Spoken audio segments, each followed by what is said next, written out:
Halo guys, balik lagi bersama gua yang akan selalu membahas tentang kasus dan misteri.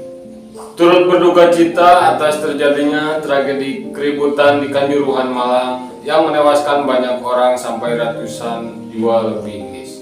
Sangat disayangkan guys atas kejadian tragedi itu, imbasnya kena ke semua dan akibatnya terancam kena sanksi guys.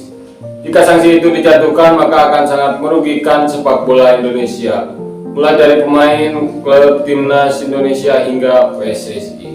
Oke guys, kita tidak akan membahas semua kejadian tragedi di Kanjuruhan, ya mungkin sedikit bolehlah, tapi ini sangat berkaitan dengan stadion yang bernama Kanjuruhan. Ternyata ada misteri tersembunyi di balik asal-usul yang diberi nama Kanjuruhan. Oke guys, sebelum ke videonya, ada baiknya kalian subscribe dulu dan nyalakan lonceng notifikasinya agar kalian tahu update terbaru dari channel ini. Dan tanpa banyak basa-basi, jangan skip videonya, let's go.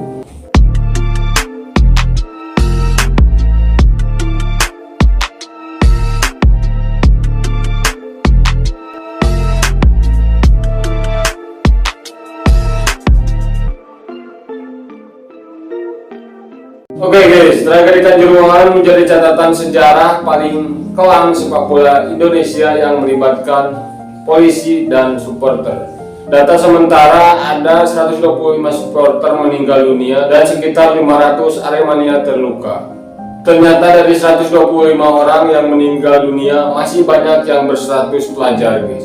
Kita hanya bisa mendoakan semua korban semoga dalam keadaan husnul khotimah dan diterima amal ibadahnya guys. Di balik kejadian kemarin ada yang menyimpulkan dan banyak yang menganggap adanya misteri banyaknya korban di Kanjuruhan.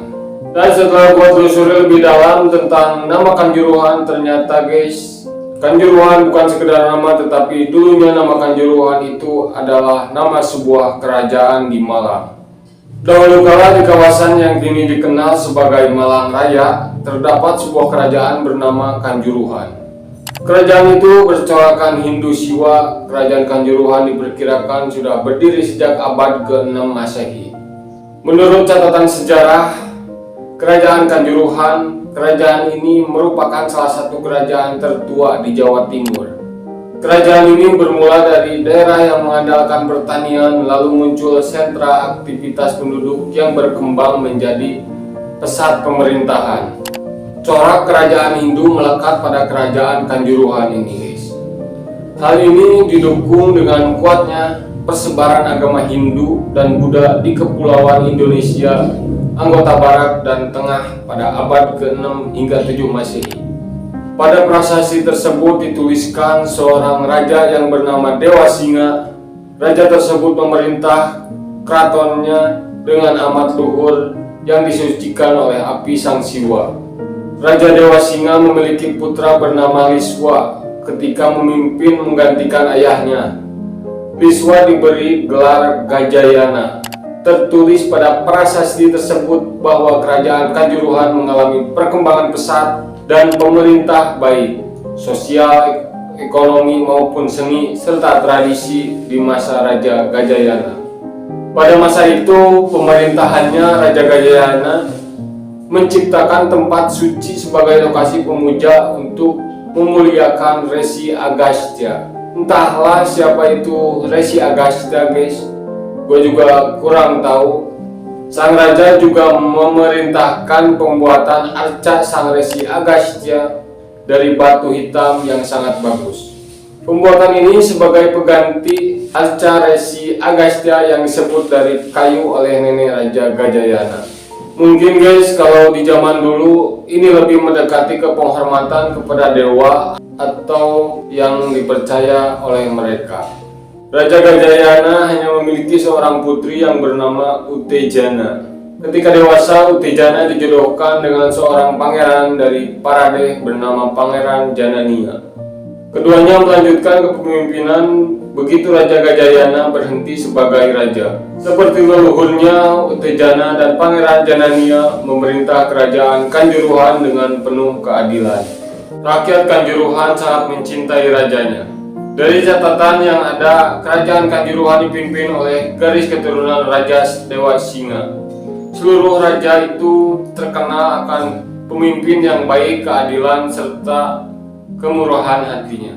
Setelah berganti menjadi Kanjuruhan, pejabat yang menduduki tempat kepemimpinan tidak hanya memegang pemerintahan Kanjuruhan, dan mereka juga mendapat posisi di dalam kerajaan Mataram kuno, guys.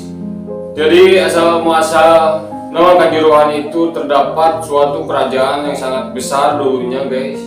Bagaimana menurut kalian? Apakah kejadian peristiwa kemarin di Kanjuruhan itu ada kaitannya dengan asal usul dari nama kerajaan Kanjuruhan itu, guys?